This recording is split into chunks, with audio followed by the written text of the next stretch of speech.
Boa tarde, senador Eduardo Braga. Em seu nome, cumprimentar toda a mesa, todos os senadores, senadoras aqui presentes. Cumprimentar também a plateia que assiste tanto presencialmente aqui na nossa CCJ, como virtualmente também participando dessa sessão que discute a reforma tributária. Estamos aqui, senador Eduardo Braga, representando o sistema COFES-CRES, compostos por corretores de imóveis e imobiliárias, e em nome do nosso presidente, João Teodoro, mas claro, em nome também de todos os presidentes regionais e todos os conselheiros do nosso sistema COFES-CRES. Inclusive, senador, só fazendo aqui um adendo, senador Eduardo, temos aqui a participação de dois conterrâneos, que é o presidente do CRES Amazonas, o Paulinho está aqui, o Paulo Carvalho, e o Marcelo Kise também, que é o vice-presidente, além, claro, de uma comitiva composta aqui pelo Wilson Martins, Felipe Pessoa, que também está presente aqui nesse momento. Mas eu vou pedir para ser breve e muito direto, senador, que a nossa apresentação ela vá até a última página. E levar até a última, de lá para cá, a gente vem trazendo. Então, essa última página, senador Eduardo, inclusive o deputado Raulei também nos auxiliou bastante na reforma tributária na Câmara, quando tivemos essa breve participação para apresentar nossos pleitos, e diversos foram os avanços que o mercado imobiliário alcançou, mas nós temos dois pontos importantes que precisamos aperfeiçoar aqui no Senado. O nosso fator redutor, senador Eduardo Braga, ele hoje está para venda em 40%, e nós precisamos ampliar esse fator redutor para 60%, e mesmo que consigamos ampliar 60%, mesmo assim a gente não tem a manutenção da carga tributária que hoje é aplicada no mercado imobiliário. Para você ter uma ideia, trazemos aqui números. Atualmente, em relação à locação, nós precisamos que o fator redutor seja em 80%, para que tenhamos uma ampliação do sistema atual da cobrança tributária no percentual de 11,89%, e com o fator redutor 80%, iremos para 15,87%. Mesmo assim, com o aumento, e se permanecer com o fator redutor de 60%, praticamente que dobramos a alíquota cobrada dentro do mercado imobiliário. Esse aumento, com certeza, será jogado ao consumidor, e o nosso consumidor da locação imobiliária são 47 milhões de brasileiros que moram em habitações alugadas. E, basicamente, desses 47%, cerca de metade, 52%, da população, do orçamento das pessoas que alugam imóvel já gastam mais do que 30% da sua renda com aluguel. Se ampliarmos mais ainda essa alíquota, praticamente que dobrarmos, teremos com certeza um impacto negativo, e muitas pessoas entrarão em inadimplência ou terão que procurar outra maneira de alugar ou até mesmo comprar imóvel. Mas trago aqui números muito objetivos, porque o nosso pleito é que a nossa alíquota ela seja reduzida em 80% para o aluguel, para que tenhamos a manutenção da carga tributária em 15,87%, e na compra e venda, voltando mais um slide, por gentileza, a gente tem essa realidade. Praticamente que 15,4% em aumento nos imóveis na alíquota. Se a gente manter a carga tributária no fator redutor de 40%, teremos uma ampliação na habitação popular no percentual do pagamento dos impostos em torno de 15%. Na classe média, aumentaremos 48,8%. Em loteamentos, pasme, 70% será o aumento da alíquota cobrada hoje em relação ao que teremos se o fator redutor for mantido em 40%. Foi uma vitória expressiva que tivemos na Câmara. O nosso pleito, inclusive, uma das emendas, o deputado Raul já se ausentou, mas uma das emendas que tivemos apresentadas na Câmara era realmente para ampliar os fatores redutores, conforme estamos com interesse aqui no Senado. E perdemos por apenas 5 votos.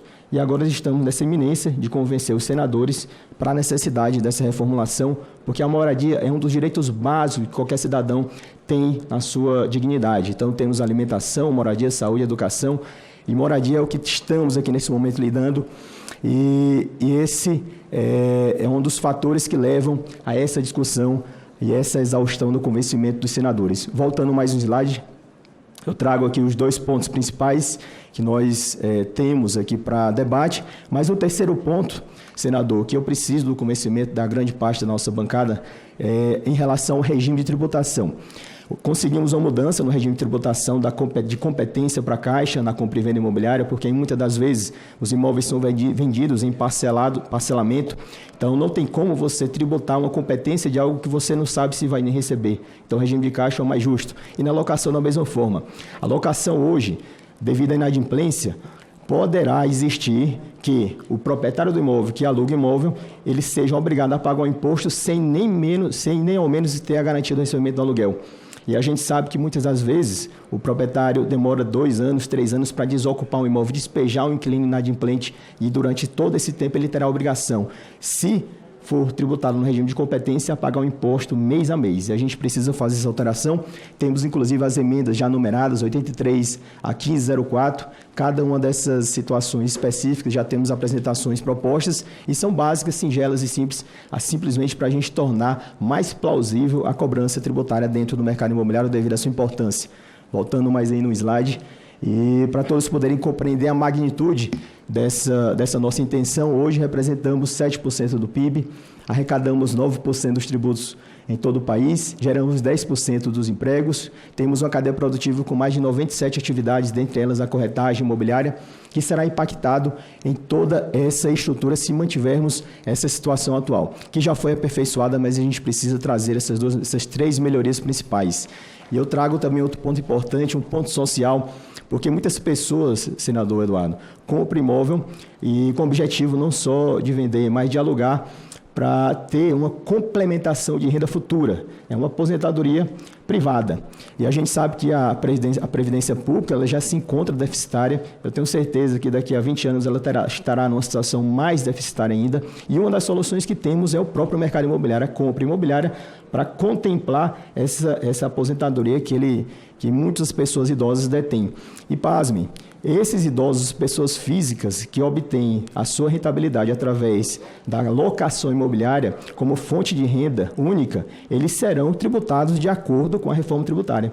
E a gente precisa separar pessoas físicas que alugam imóveis residenciais dessa situação da realidade que geralmente é de grandes galpões, lojas ou até mesmo comércios alugados que será impactado por essa contemplação da reforma. Então, precisamos separar o joio do trigo na situação em si, daquele que poderá contribuir com a reforma tributária e com seus alíquotas. E dentro de todos esses pontos, eu trago a situação, eu já estava aqui recente, o nosso eminente senador Osmar Aziz, médico inclusive, salvou muitas vidas, e a gente, como contribuinte brasileiro, como todos aqui já apresentam... Engenheiro, não é médico? Engenheiro. Ele é meu conterrâneo. Ah, pois ótimo. Pois corrigido. Mas acredito eu que todos aqui vão... É? Legal, então. Mas acredito eu que todos aqui vão entender a minha a semelhança em relação à saúde, porque o contribuinte brasileiro hoje é um paciente terminal. E a gente precisa de um tratamento, que é a reforma tributária. E esse tratamento, ele precisa de alíquotas, remédios justos. Se a gente aplica uma dose dupla, uma dose tripla daquele remédio que vai curar o paciente com certeza vai a óbito. E da mesma forma é hoje o contribuinte brasileiro. A gente precisa entender cada mercado, cada situação específica e as alíquotas para que seja realmente contemplada dentro da sua realidade, para não termos nenhuma situação de desemprego, diminuição da oferta de trabalho dentro do mercado imobiliário, seja na compra, na venda e na locação. E todos nós, eu encerro minha fala, trazendo uma realidade, todos nós viemos hoje aqui com o intuito de voltar para a nossa residência. Imagine quem não tem esse direito da sua moradia, não tem esse direito de voltar para a sua residência ao final do dia. E nós estamos aqui hoje debatendo a moradia da população brasileira, um assunto importantíssimo, e nós precisamos trazer a dignidade da nossa população também na moradia do nosso povo brasileiro. Muito obrigado, senador, por essa oportunidade. Estaremos sempre à disposição.